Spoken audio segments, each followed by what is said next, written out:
Senhor presidente, senhoras e senhores senadores, inicialmente eu gostaria, em face de uma iniciativa de Vossa Excelência hoje à tarde, de me congratular com o decreto legislativo aqui apresentado em apoio aos pescadores de todo o Brasil que estão deixando de receber o seguro-defeso por uma atitude impensada, equivocada e insensível do governo federal. Então, a iniciativa de Vossa Excelência vem ao encontro, sem dúvida alguma, daqueles que pensam no melhor para as pessoas que trabalham neste país, com honestidade, como fazem os pescadores. Senhor presidente, é com um misto de contentamento e de justificável preocupação que retornam a este Senado depois de 4 meses de afastamento, de licença. Contentamento porque é motivo de imensa honra representar o povo sergipano e poder fazer parte desta casa e, neste momento histórico de elevadas incertezas, ter o privilégio de debater com os meus pares os rumos do nosso Brasil, assim como fez o meu suplente, o grande defensor público, Elber Batalha, que exerceu com correção, dignidade e devotamento essa substituição momentânea do meu mandato. Preocupação, senhor presidente, porque ao ter tido a experiência de acompanhar de longe dos ambientes oficiais a sequência de eventos que se sucedem, cresceu em mim a convicção de que é preciso reconstruir na sociedade a crença na dignidade da vida pública e na política. Assim como já experimentado por alguns, no meu breve cotidiano, longe do epicentro dos acontecimentos, vi muita coisa.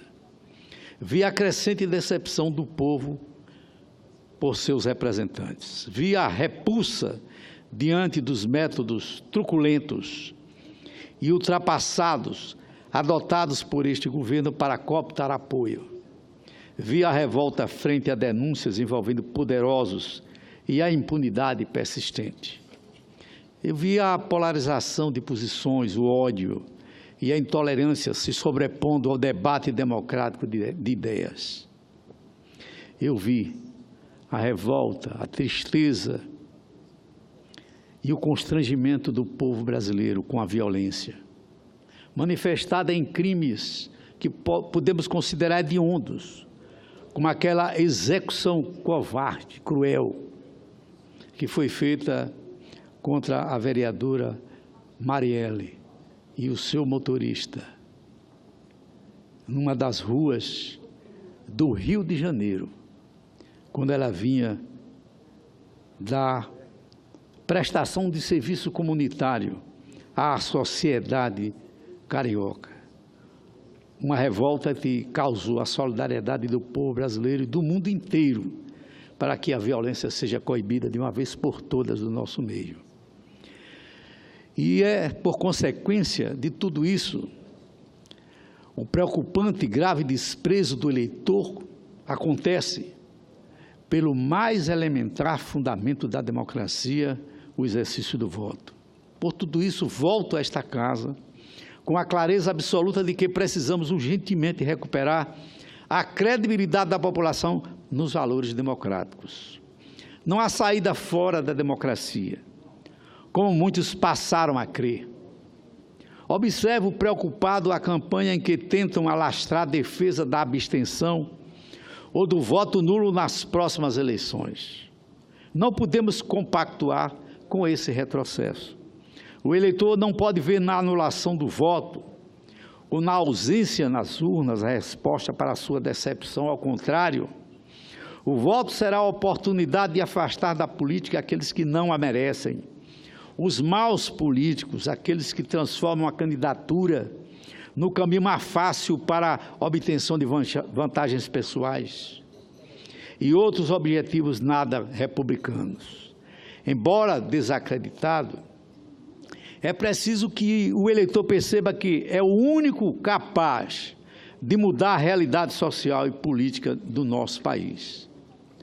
volto ao Senado com a consciência redobrada de que é nossa obrigação mobilizar o povo brasileiro a ser o juiz do seu destino, dos destinos da nossa nação.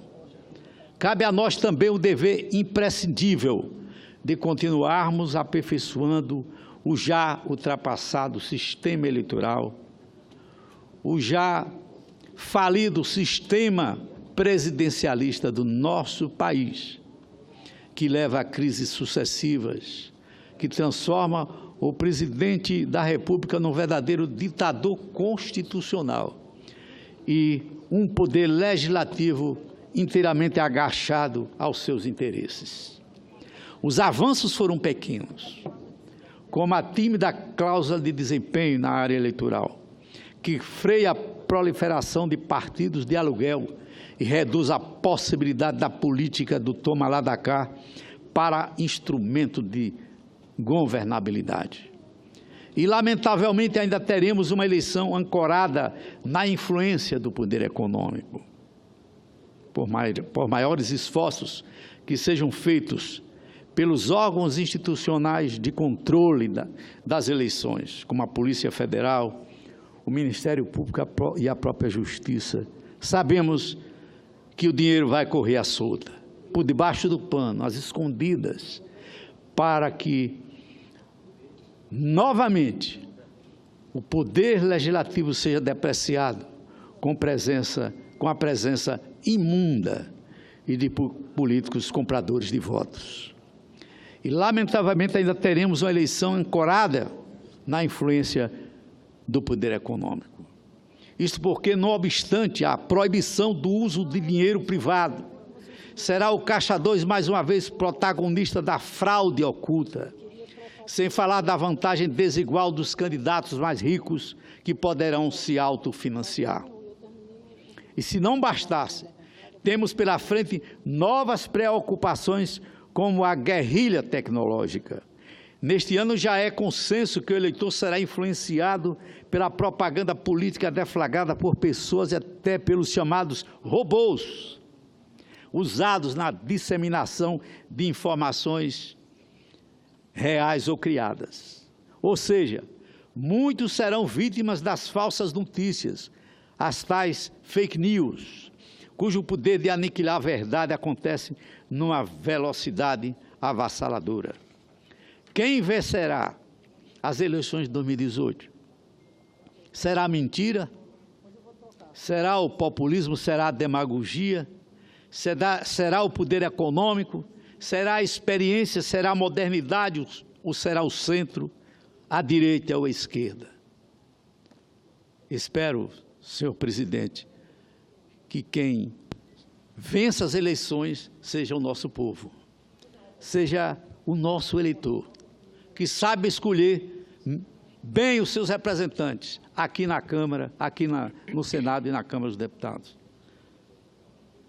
Com muito prazer, concedo a Vossa Excelência a parte. Senador Valadares, primeiro eu quero dar as boas-vindas, Vossa Excelência, que retorna a essa casa, é um grande político brasileiro, um grande tribuno, é um homem, uma pessoa totalmente antenada à política brasileira, de pensamentos firmes, de princípios ideológicos consolidados. Então, quero parabenizar a Vossa Excelência por esse retorno. Mas eu vi a última colocação de Vossa Excelência nessa indagação infinita. Quem será? Quem vai levar mais vantagem nesse jogo? Aí eu estava me lembrando de uma história. Tinha um burro amarrado na frente de uma propriedade de um camponês. O demônio foi lá e soltou o burro. O burro foi direto na horta do camponês, comeu tudo. A esposa do camponês, vendo aquilo, foi em casa, pegou o rifle, matou o burro. O camponês, vendo um tiro, foi lá fora, viu que a esposa, o dono do burro viu que o burro tinha sido morto, pegou o rifle dele, matou a esposa do camponês. Tem mais esse minuto para concluir esse raciocínio? Matou a esposa do camponês. O camponês chegou, viu a esposa dele morta, foi lá e, matou o dono do burro. Os filhos do dono do burro, vendo o pai morto, foi lá e tocou fogo na propriedade inteira do camponês. Resultado, a turma chegou para o demônio e disse: o que é que tu fez? Disse: nada, só soltei o burro. Então, eu espero que a gente, nesse jogo, não tenha soltado o burro e que ganhe aquele que realmente pode ser melhor para o Brasil. Agradeço a Vossa Excelência, senador Telmário, pela sua contribuição. Eu pediria ao senhor presidente, só para terminar o meu discurso, me conceder mais 2 minutos. Agradeço a Vossa Excelência.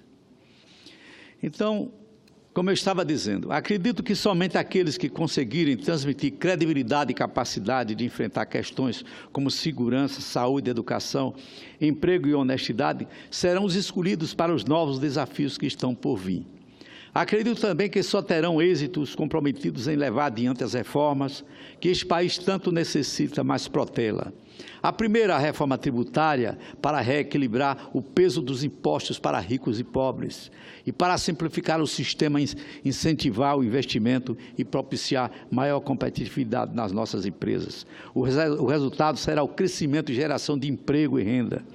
A segunda imperiosa, a reforma política, que para nossa frustração pouco avançou no sentido de mudar costumes e reverter o processo de deslegitimação dos partidos alimentado pelas distorções do nosso sistema político partidário, algumas das quais mencionei. São bandeiras do nosso partido, o PSB, que se contrapõem à volúpia dos que veem na política atalho para as aspirações individuais. Tenho maior orgulho e satisfação em ser parte de uma agremiação fiel à sua história de luta por um país mais justo. Um partido desde sempre alinhado às causas populares e ao trabalhador, forjado na luta por transformações sociais ancoradas na política econômica soberana. Senhor presidente, é tempo de agir. Nesta hora de tantas inquietudes, resgato da memória a frase de Martin Luther King, que muito admiro. Hoje é sempre o dia certo, de fazer as coisas certas, de maneira certa. Depois será tarde. E eu replico esta frase de outro modo. Povo brasileiro, esta é a hora certa. É a hora em que você, eleitor, terá a oportunidade de decidir o que é certo. E o certo é votar nos melhores. Obrigado, senhor presidente. Obrigado, senhora presidente, pela oportunidade de fazer esse discurso, o primeiro, ao retornar a esse ambiente salutar e construtivo do Senado Federal.